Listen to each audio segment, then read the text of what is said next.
Hello everyone, missed you all. Welcome back to Rise Up. This is the Read Aloud video for assignment 11 about police and protesting. And our aim in today's lesson is how and why have police reacted differently to different recent protests. So we're going to look at two different protests that have happened recently during the time of quarantine and how police have reacted differently to those two protests. So you actually have a do now for today's assignment. The do now is below are two sets of photos from two different recent protests, as well as a link to a video comparing them. Set 1 on the left is from protests against police brutality after police killed unarmed black man George Floyd in Minneapolis. Okay, so it's a protest about police brutality. Set 2 is from people in Michigan protesting against the COVID quarantine rules and demanding that businesses be able to reopen. All right, so on the left is photos of protests against the police killing of George Floyd. On the right is protests against like the quarantine lockdown, basically. These people on the right want businesses to be able to open again, okay? So if you scroll down, there's a bunch of photos. There's even a picture that shows the police response to protesters in each of these, okay? And then there's a link to a video here comparing like videos of the protest if you want to use that too. But warning, some of the images are they're a little bit graphic. Not too bad, but a little bit.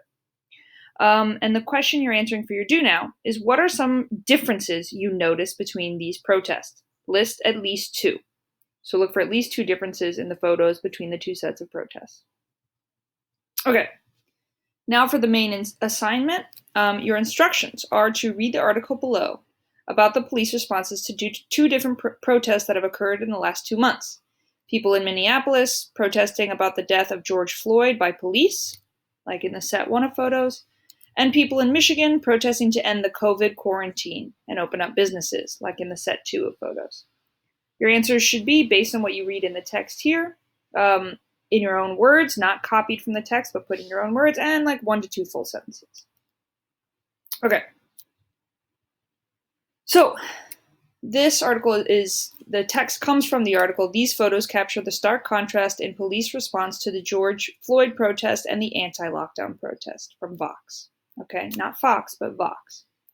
The first question you're going to answer is, what is your reaction to hearing the story of George Floyd's death? Okay, so just think, what emotions does it bring up? Does it remind you of other things or other stories you've heard? All right, so let me read this part. In Minneapolis on Tuesday, thousands of people gathered to protest against the police violence against George Floyd, seen in the photo here, a 46-year-old black man who died Monday after a police officer knelt on his neck for more than 7 minutes. The protest, which included chants of "It could have been me," was met at times with tear gas and rubber bullets. It's a response that was incredibly harsh, and one that marks a stark contrast or difference with how law enforcement has reacted to lockdown protests, several of which have included armed white men. Tuesday's protest was prompted by officers' violence towards Floyd, actions that were captured on camera by bystanders who told the police to stop hurting him. Floyd was arrested in connection with a forgery, or making fake money, report on Monday. Shortly after, officers pinned him to the ground, with one putting his knee on his neck to keep him down. In a video that circulated widely on social media, Floyd can be heard repeatedly saying, "I can't breathe, I can't breathe," a statement similar to the last words of Eric Garner, who died in New York in 2014 after a police officer put him in a chokehold.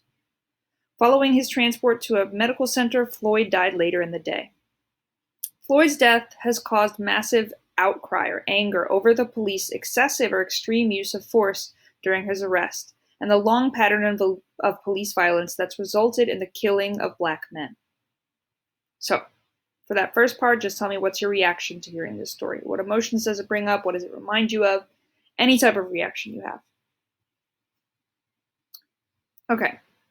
In the second section here, you're answering the question, why do you think some protesters would start damaging police property in this protest? Okay, why do you think they would do that? So let's start reading up here. The treatment of protesters during a Tuesday march in Minneapolis showed how police continue to use violence against people of color. Although the march was predominantly peaceful, at one point a group of protesters began to throw rocks and vandalize